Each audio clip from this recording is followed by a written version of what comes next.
Баршаңызға сәлем, каналыма қош келдіңіздер. Сіздермен бірге Гүлфия.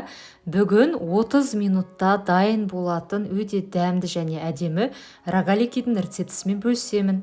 Менімен бірге дайындап көріңіздер. Електен өткізілген ұнға қант қосамыз. Содан кейін бір жұмыртқаға кішкентай қасықтың ұшымен тұзды салып, жақсылап осы тұзбен жұмыртқаны араластырамыз.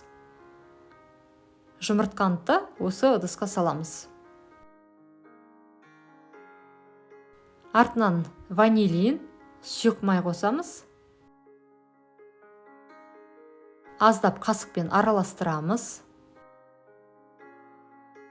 Кішкене қант ерігенше араластырасыздар. Содан кейін айранға мен қопсытқыш қостым. 10 грамм немесе сода қосуға болады. Жақсылап қосып араластырамыз айранды қопсытқышпен бірге. Айран кішкене көтеріледі. Міне бейнеде көрсетіліп тұр.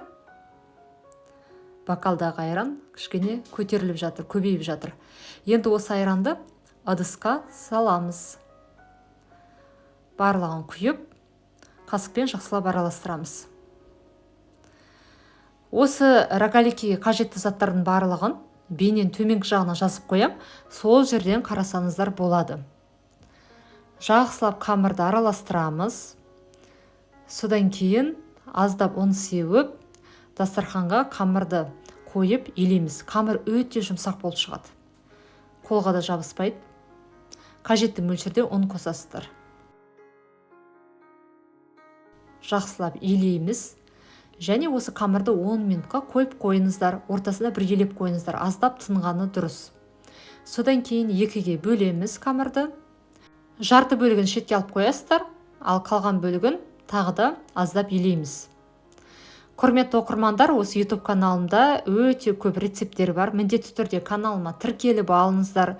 Жаңа рецептермен де аптасына бірнеше рет бөлісемін.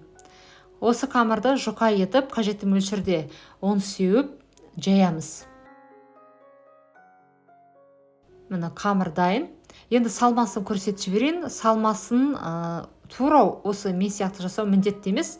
Мен алманы ұсақтап турап, қант және лимон суын қосып, жақсылап араластырып, салмасы ретінде рогаликиге қостым. Бірақ бұл салмаға кез келген өздеріңізге ұнайтын нәрсені қосаңыздар болады. Мысалы, повидло, сгущенка, курага, изюм қосуға болады. Мен енді алмамен жасап көрдім. Негізі өзіме алма ұнайды. Ешқандай салмасызда дайындасаңыздар болады. Себебі осы рецепт бойынша рогалики өте жақсы көтеріледі. Әдемі және дәмді болып шығады. Бірден желініп кетеді. Қамырды бірнеше бөлікке бөлеміз. Формасын өз қалауларыңыз бойынша дайындайсыздар. Егер үлкен рогалики қажет болса, үлкендеу етіп кесесіздер қамырды. Міне салмасын салдым алманы. Және жақсылап қамырдың жағын жабыстырып, рогалики дайындаймыз. Қамыр өте жұмсақ болып шығады. Бірақ қолға жабыспайды. Міне бірінші рогалики дайын. Осындай әдемі болып шығады. Піскен кезде тағы да көтеріледі. Қазір толық процесстерге көрсетіп жатырмын.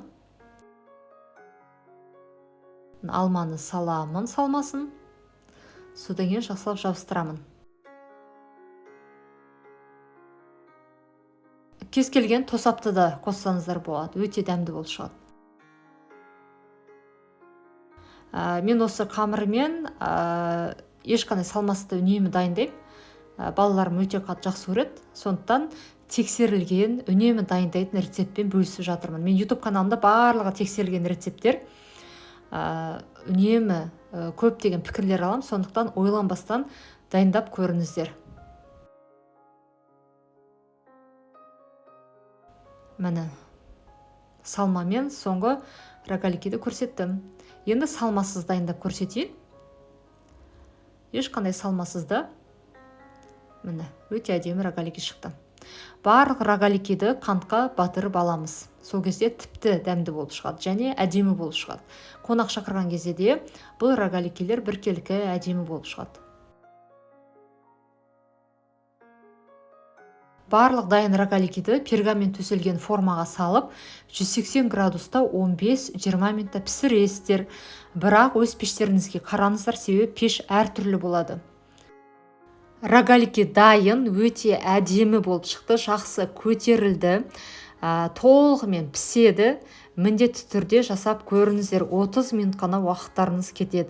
Баршаңызға ас болсын. Каналыма тіркелуді ұмытпаңыздар.